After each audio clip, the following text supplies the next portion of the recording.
हमारे संस्कार, हमारी संस्कृति, तिल तंदूरी, गर्व से कहो हम हिंदू हैं। श्री राम दरबार में हनुमान जी महाराज श्री राम जी की सेवा में इतने तन्मय हो गए कि गुरु वशिष्ठ के आने का उनको ध्यान ही नहीं रहा। सभी ने उठकर उनका अभिवादन किया पर हनुमान जी नहीं कर पाए। वशिष्ठ जी ने श्री राम जी से कहा कि राम गुरु का भरे दरबार में अभिवादन नहीं कर अपमान करने पर क्या सजा होनी चाहिए। श्री राम जी ने कहा, गुरुवर आप ही बताएं। वशिष्ठ जी ने कहा, मृत्यु दंड।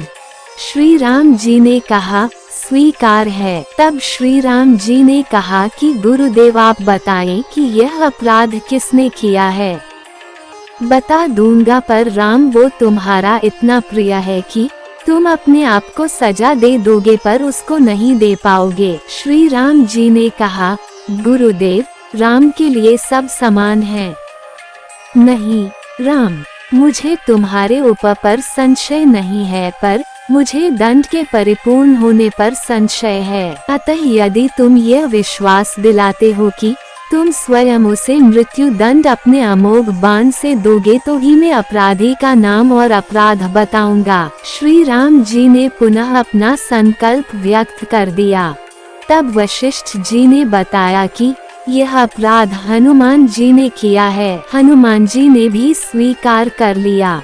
तब दरबार में राम जी ने घोषणा की कि कल सायंकाल सरयू के तट पर हनुमान जी को मैं स्वयं अपने अमोघ बाण से मृत्यु दंड दूंगा। हनुमान जी के घर जाने पर उदासी की अवस्था में माता अंजनी ने देखा तो चकित रह गई कि मेरा लाल महावीर, अतुलित बल का स्वामी, ज्ञान का भंडार आज इस अवस्था में। माता ने बार बार पूछा पर जब हनुमान चुप रहे तो माता ने अपने दूध का वास्ता देकर पूछा। तब हनुमान जी ने बताया कि ये प्रकरण हुआ है अनजाने में। माता, आप जानती है कि हनुमान को संपूर्ण ब्रह्मांड में कोई नहीं मार सकता पर भगवान श्री राम के अमोघ बाण से भी कोई नहीं बच सकता। तब माता ने कहा कि हनुमान, मैंने भगवान शंकर से राम नाम मंत्र प्राप्त किया था और तुम्हें भी जन्म के साथ ही यह नाम घुटी में पिलाया, जिसके प्रताप से तुमने बचपन में ही सूर्य को फल समझ मुख में ले लिया था। उस राम नाम के होते हुए हनुमान कोई भी तुम्हारा बाल भी बांका नहीं कर सकता, चाहे वो राम स्वयं भी हो।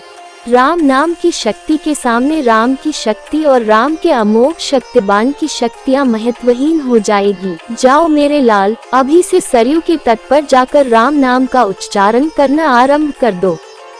माता के चरण छूकर हनुमान जी सरयू किनारे राम राम राम राम रटने लगे। सायंकाल राम अपने संपूर्ण दरबार सहित सरयू तट आए। सबको कौतूहल था कि क्या राम हनुमान को सजा देंगे, पर जब श्री राम ने बार बार राम बाण अपने महान शक्तिधारी अमोघ शक्ति बाण चलाए पर हनुमान जी के ऊपर उनका कोई असर नहीं हुआ तो गुरु वशिष्ठ जी ने शंका जताई कि राम, तुम अपनी पूर्ण निष्ठा से बाणों का प्रयोग कर रहे हो। तब श्री राम ने कहा, हाँ गुरुदेव, मैं गुरु के प्रति अपराध की सजा देने को अपने बाण चला रहा हूँ।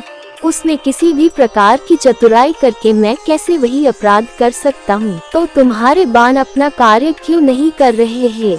तब श्री राम ने कहा, गुरुदेव, हनुमान राम राम राम की अनखंड रट लगाए हुए है। मेरी शक्तियों का अस्तित्व राम नाम के प्रताप के समक्ष महत्वहीन हो रहा है। इससे मेरा कोई भी प्रयास सफल नहीं हो रहा है।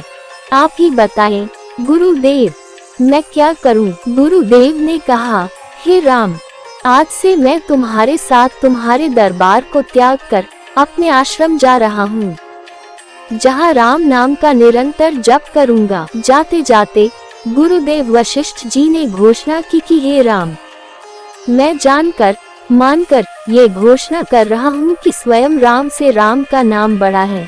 राम नाम महामोघ शक्ति का सागर है। जो कोई जपेगा, लिखेगा, मनन करेगा, उसकी लोक कामना पूर्ति होते हुए भी वो मोक्ष का भागी होगा।